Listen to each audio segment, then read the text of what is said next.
ውድ የቻናላችን ተከታታዮች ከዚህ ቀጥሎ በምናቀርብላችሁ ቪዲዮ ከተለያየ መንፈስ ድምፅ ይሰማ የነበረው ታዋቂው ጃጋቲን በምስክርነቱ ላይ በህልምና በተለያየ መንገድ ጭንቅላቱ ላይ ድምፅ የሚያሰሙት መናፍስቶች የሚሰማውን ድምፅ እንዳይናገር ሰው እንዳያውቀው ለሰው እንዳይናገርና ብቻውን በቃ ምንድነው ብሎ ብቻውን አይዞሌት ሆኖ ብዙ ችግር ውስጥ እንዲገባ ጭንቅላቱንም ደግሞ እነሱ በሚሰጡት በየቀኑ እየፈጠሩ በሚያሳዩት ነገር የተነሳ ቢዚ እንዲያደርግና ለነሱ ኢነርጂ ሶርስ ሆኖ እንዲቆይ ያደረጉት እንደነበረ ይህንን ሲስተማቸውን ግን ገብቶትና አውቆ ይህንን ሰንሰለት በጥሶ እንደወጣና ለሰዎችም ይሄ በተለያየ መንገድ ኔጋቲቭ ኢነርጂ ወይም በህልም ወይም በቅዠት ወይም በተለያየ መንገድ እንደዚህ አይነት ድምፅ የሚሰሙ ሰዎች ችግራቸውን ለሰው መናገር እንዳለባቸው እና ግልጽ ማድረግ እንዳለባቸው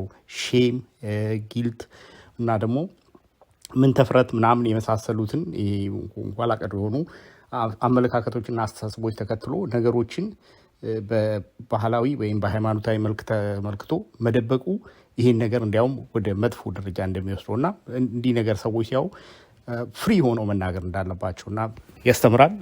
በዚህ ተመልከቱት። To any last important points on your list, Jerry, because we're running out of time again. What would you like to bring up next?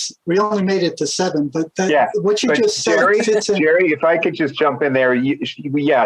Shelley, what you just said was really important, that the voices, they want to separate us not only from each other, but ourselves. And I think that's one of the notes that Jerry and I talked about. One of the patterns that the voices run is that they don't want you to talk about what they say. They want you to be isolated. They want to pull you away from people into your head so that they can create a belief system of their making, not of our making. Our sanctity of the mind is gone when we buy into their belief system. And that's the danger. And that's what we have to be careful about. And I think anybody who hears voices or anybody who is having negative experiences that don't feel true to who they really are needs to share, needs to talk about it, needs to say, hey, I'm experiencing this. I'm hearing this. This is what I'm hearing.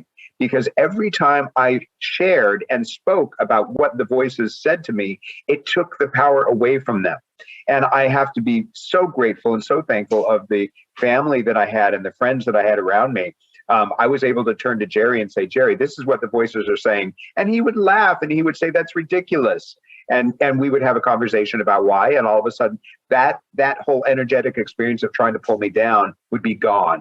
And so talking about it, putting your priority in this realm, connecting with another person, connecting with other people, and staying connected to source within you are ways to fight the voices. And just to underscore one more time, if you are hearing voices, over-talk the voices. Don't let what they're saying come through so that it influences you. Sing a song, make up words, babble words, and most importantly, I want to put this out there. There's a frequency tone 963 that when I play that tone, it seems to disrupt the voices and they have less of an influence over me when I play 963 megahertz. And that can be found on YouTube. So these are some very important ways to really protect yourself and to cope with this experience.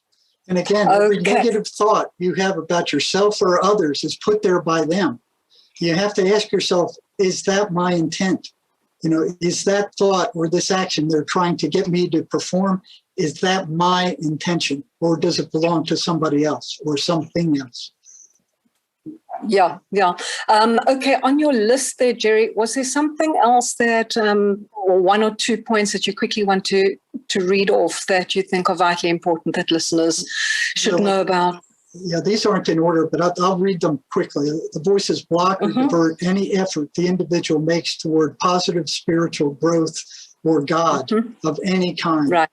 The voices consistently advise their victim to behave in ways that will increase their turmoil and suffering. Now, this flies right in the face of behavior modification. These people are doing things that are destructive. They're not, any sentient organism will seek peace and feeding and safety. These things drive people in the opposite direction.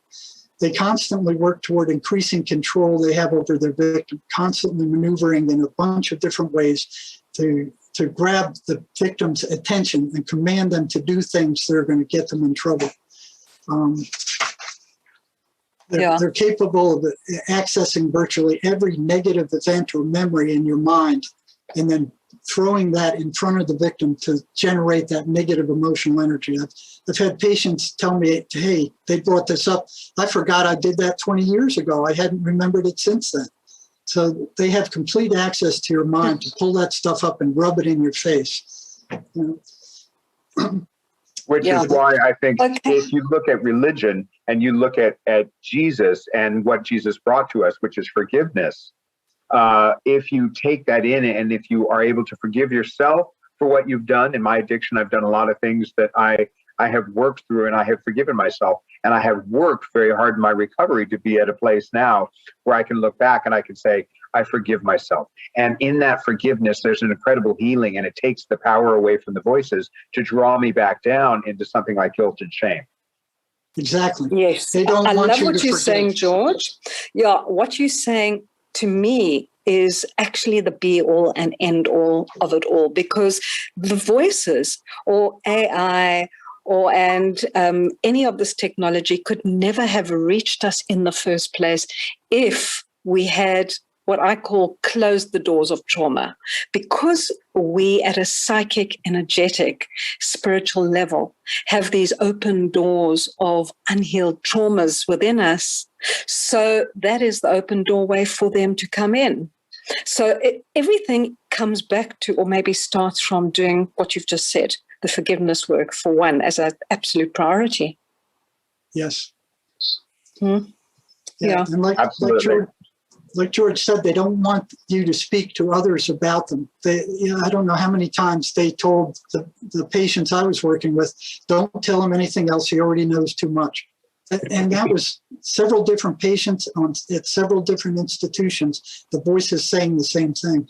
Now, what's strange is they say the same thing they said in the state hospital 1,500 miles away from where I am now, that they say in the emergency rooms here, that they say in the psychic institutes I worked here. Yes.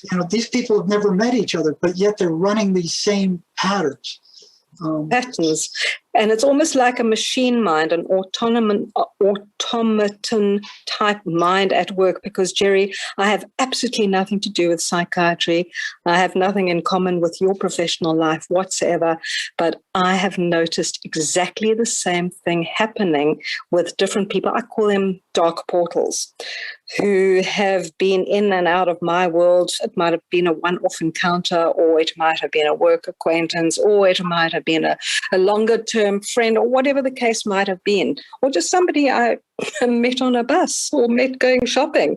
And the exact same thing would be said in response to a particular line of conversation that someone had said to me the day before or 3 days before. And I might go a whole week of hearing that almost religiously through the week, for instance. So, let's broaden the whole thing out to each one of our experiences, and what it is that's actually going on within and around us, because that's what it comes down to.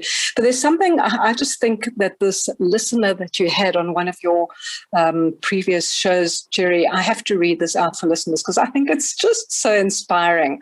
It was by a person with an initial called A that wrote into you and said the following. He said, I think it was a he, or was it a she?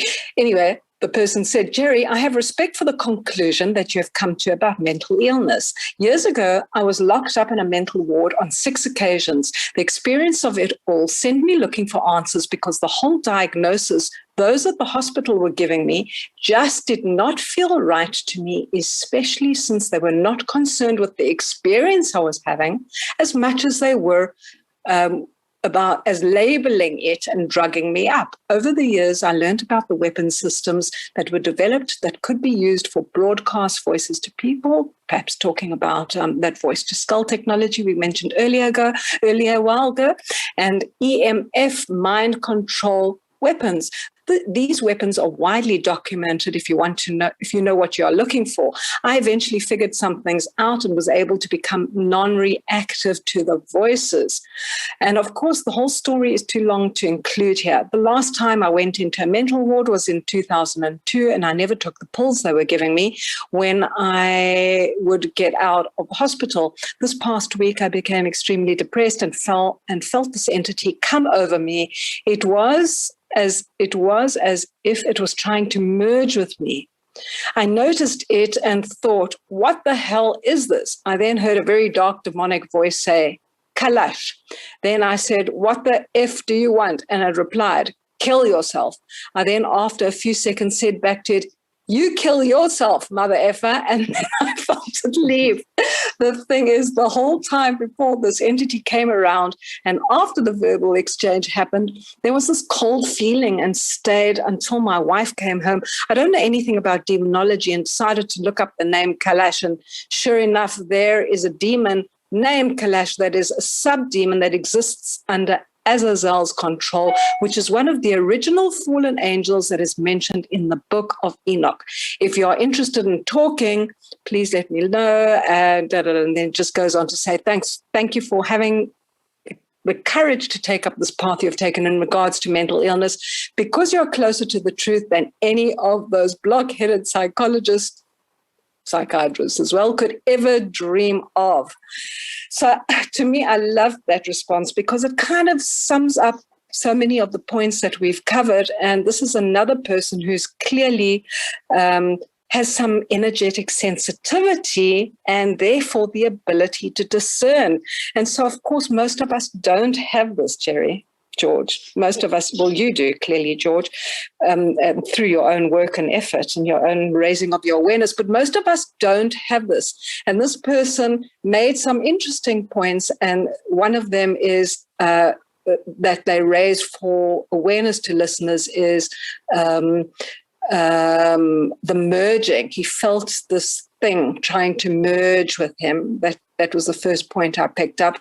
And then how to become non-reactive, he says as well, non-reactive to the voices. And, Shelley, just to underscore where you're going with that, in your first show, you when you introduced me, you talked about my background in dance. And why that's so important is because I'm very body focused. I'm hyper aware of my body. And these entities can affect, it's much more than just hearing voices. They affect how you feel, and they have an energetic ability to affect your entire body. And I noticed it, just like the person that you were reading about, that there were a number of times over the course of the last couple of years where I have felt these entities try to, what I call, attack me by coming into my body. And I energetically had to push them out in ways that stopped the attack, in ways that changed what was happening. And I looked at that and have shared that with Jerry a number of times as attacks, specifically as ways that they try to embody you. And it's important that these subtleties are understood, because you may not hear voices, but you may be being affected energetically by your emotions. And a lot of times we don't pick up on that. Yeah, you feel depressed out of nowhere for no reason. Yes, exactly. So I've had the same thing happen to me. I've had the same thing happen to me that George is talking about. Sitting around on the front porch reading a book, and all of a sudden there's this ominous feeling that just comes out of nowhere. And then it's like you start trying to explain where it came from and why it's there, and you latch on to something, and they're off and running. So it goes both ways. You feel bad, you think bad, you think bad, you feel bad. And it just goes in a big rotation over and over.